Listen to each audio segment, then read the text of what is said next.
Hi, I'm Chelsea Childs, and I'm going to give you a briefing today on Ruth Law.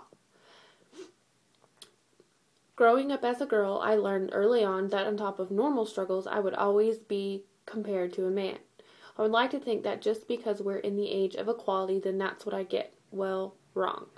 I had a recent experience that showed me that women are still seen as the weaker link.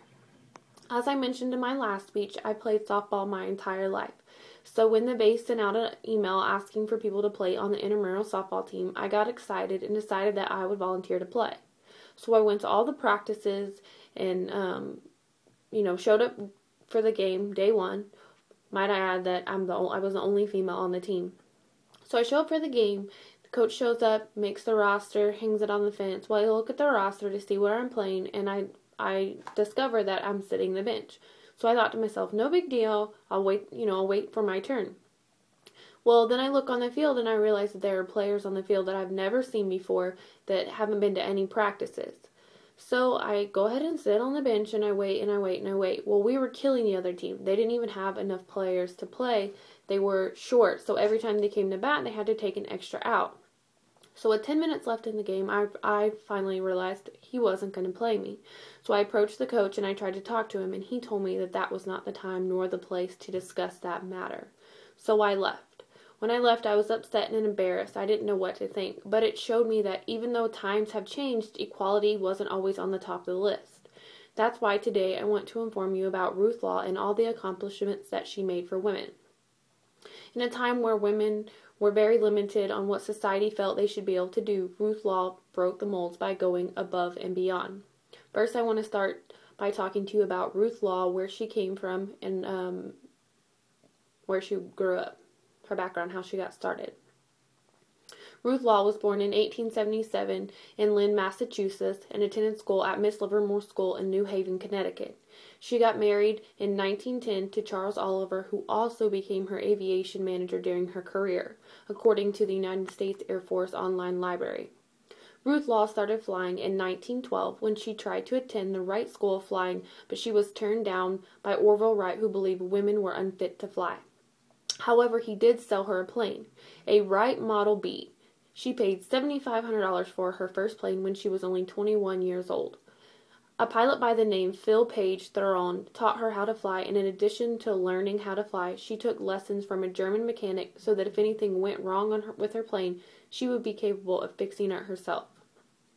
She flew her first solo on August 1st, 1912, when she received her pilot's license on November 12th, 1912. Her license number was 188. Her pilot was the sixth woman in America to earn her pilot's license. Her first job as a pilot was at a resort in Florida, flying passengers back and forth. This job put her on track to gaining credibility as a pilot and set her up for her future endeavors. Now that you know where she came from and how she got started, let's talk about what led her to be the first woman to ever wear the military uniform.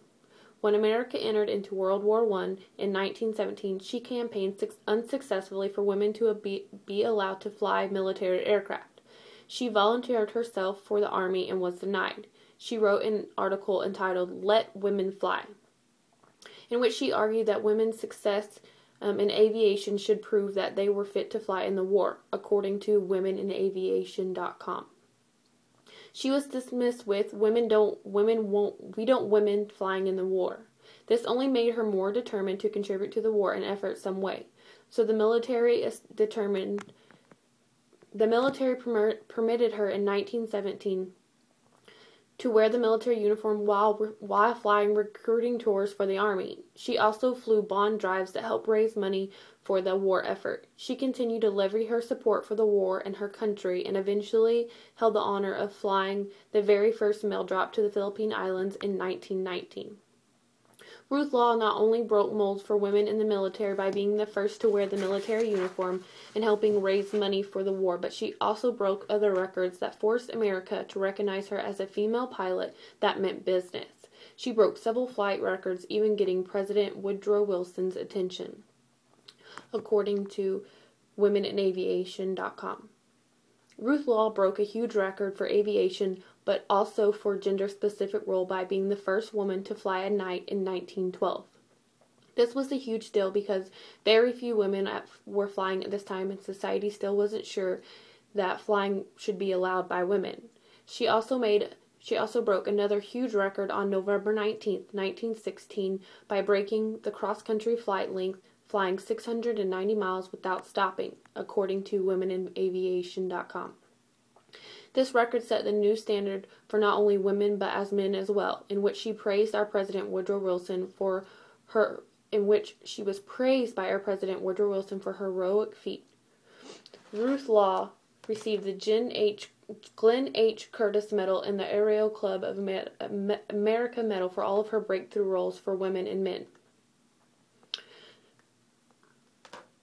Now that I've told you about Ruth Law and her background and the significance that she made for women inequality, I want to leave you with a few words. There's a world-old controversy that crops up whenever women attempt to enter a new field. Is a woman fit for that work? It would seem that a woman's success in any particular field would prove her fitness for that work, without regards to theories of the contrary. Ruth Law.